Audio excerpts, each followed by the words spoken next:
Welcome,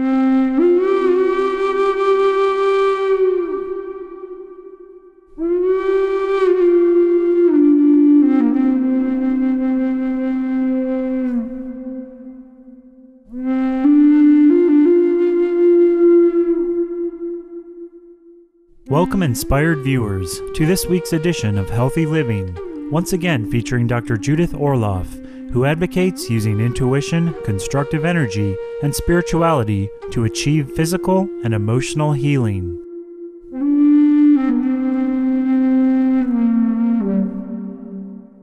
Dr. Orloff is a board-certified psychiatrist who has been recognized by U.S. publication Body and Soul magazine as one of our nation's top doctors.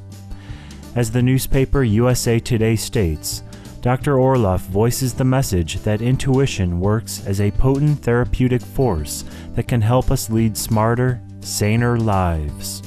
Dr. Orloff is a member of Natural Health Magazine's advisory board, an assistant clinical professor of psychiatry at the University of California, Los Angeles, USA, and an international lecturer. She is also author of the international bestseller Emotional Freedom, which has been made into a public television special in the United States and DVD entitled Judith Orloff, MD, Emotional Freedom Now. Her other bestsellers include Positive Energy, Dr. Judith Orloff's Guide to Intuitive Healing, and Second Sight. Intuition is about being receptive. All right, but just know the basic difference between thinking and intuition. Thinking is A plus B equals C. Thinking is analyzing. Intuition is tuning in and receiving. All right, big difference. And intuition comes through in transmissions. It goes fast, very fast. So you have to catch it. So many people miss intuitions because they're thinking. And they come in very fast, and it's as if you don't even remember it. You get the information that comes in, but it's so fast, like a flash, in and out, you forget it, or you dismiss it, or you say something like, this is so weird, this doesn't make sense. You know, that kind of thing. This is so weird is a statement that the mind makes all the time about intuition. And I want you to be prepared for this, because when you're making decisions and you're taking a risk and you're listening to something other than the mind, you're listening to your intuition, the mind will have a commentary on it. We live in an over-technologized culture. Everybody is thinking, scheming, trying to figure things out. And in Western culture, we're not given the kind of support and the kind of enthusiasm to develop the still small voice inside. You know, to take time and say, don't think so much.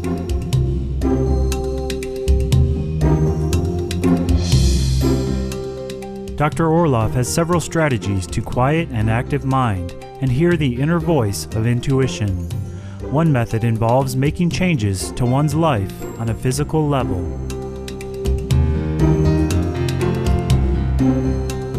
I'm a big believer in physical exercise, you know, to really move the body. Because a lot of people just sit all the time. They sit at a desk at work, they sit.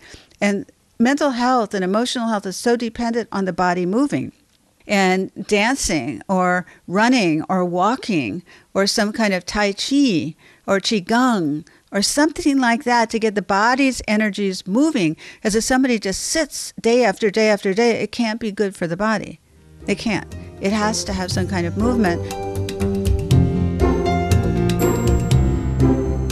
Another approach that Dr. Orloff recommends to bring forth one's intuition involves looking within and practicing inner contemplation.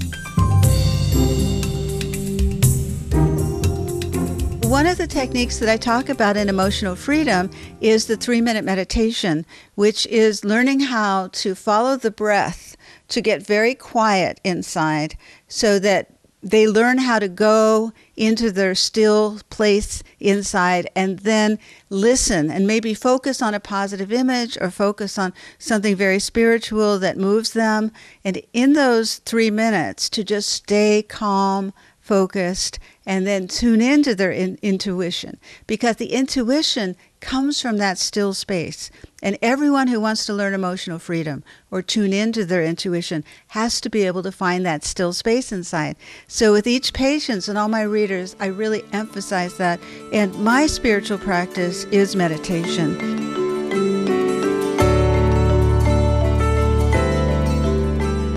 Dr. Orloff believes that overanalyzing an issue can lead to one's intuition being blocked, thus making a choice between different alternatives a steeper challenge. To overcome this obstacle, she has another technique to make it easier to access the tool of intuition.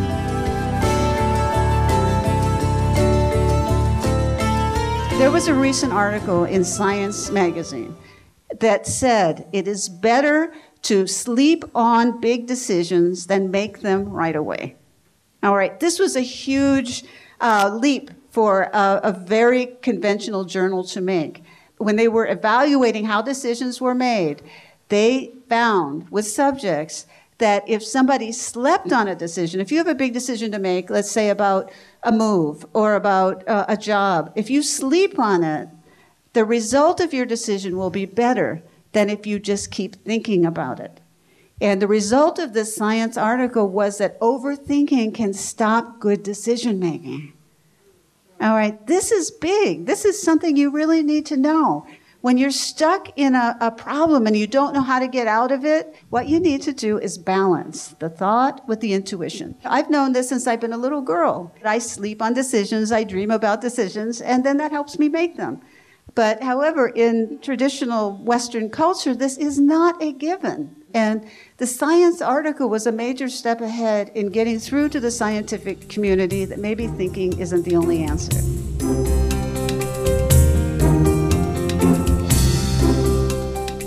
After this brief pause, we'll hear more from Dr. Judith Orloff about tapping into one's intuition. Please stay tuned to Supreme Master Television.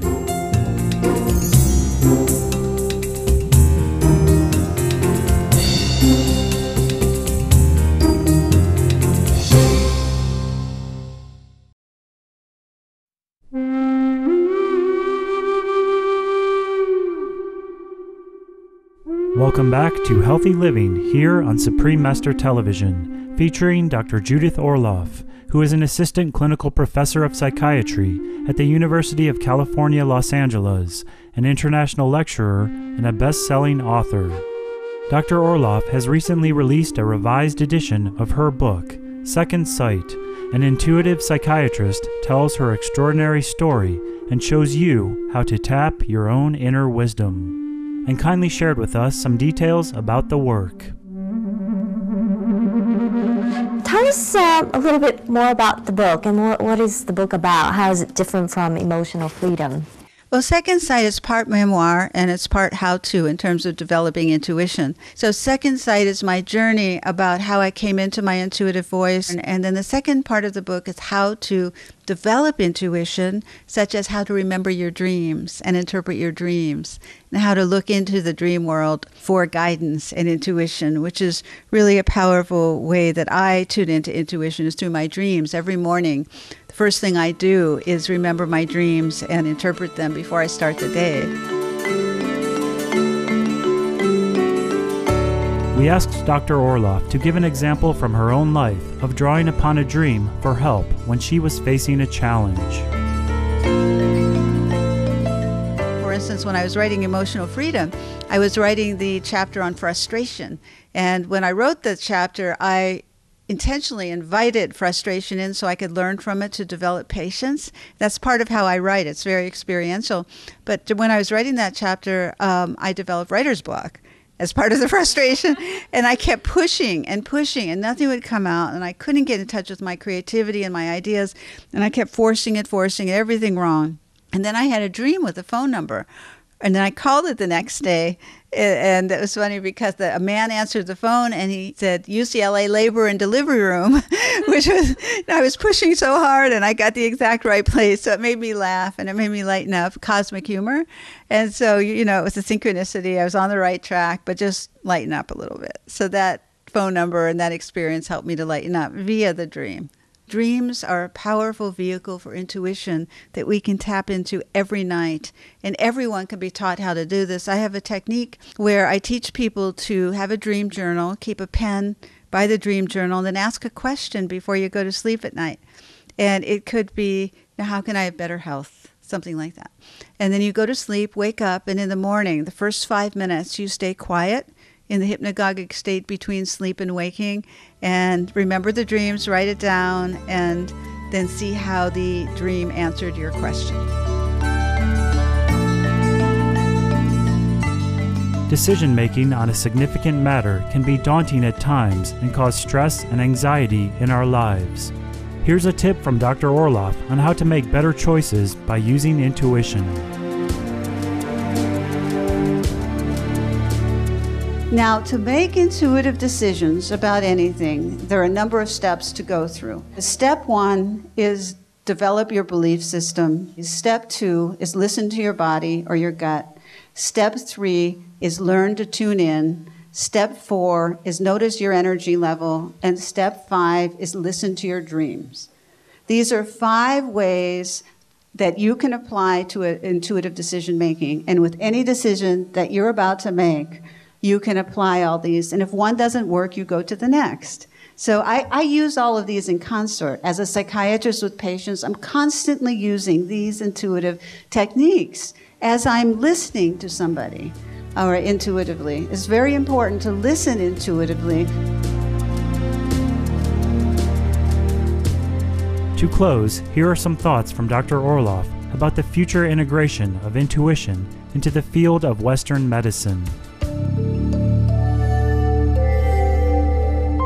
I have hope that eventually intuition will just be part of medicine. It's about combining traditional medicine and intuition. It's not using one or the other. It's knowing when to use either or both. And so it's just accumulating wisdom from any source. I listen to people in my life. When I wake up and I go out of my door every day, I listen to the wisdom that comes from me from every source. I don't have a bias. I just listen. I'm very grateful. Whatever is given to me, I'll receive. And I think that's the same that can help patients, just being open to all wisdom sources as a physician and incorporating that to help others. That's my philosophy.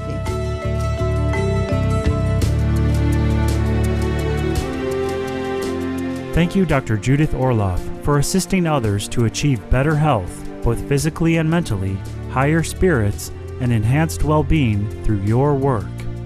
We wish you the very best in your efforts to bring intuition into the practice of Western medicine and all your other future endeavors. For more details on Dr. Orloff, please visit www.drjudithorloff.com. Books by Dr. Orloff are available at the same website. Astute viewers, we've enjoyed your company on this week's edition of Healthy Living. Up next is Science and Spirituality after noteworthy news. May we all enjoy everlasting inner peace and contentment.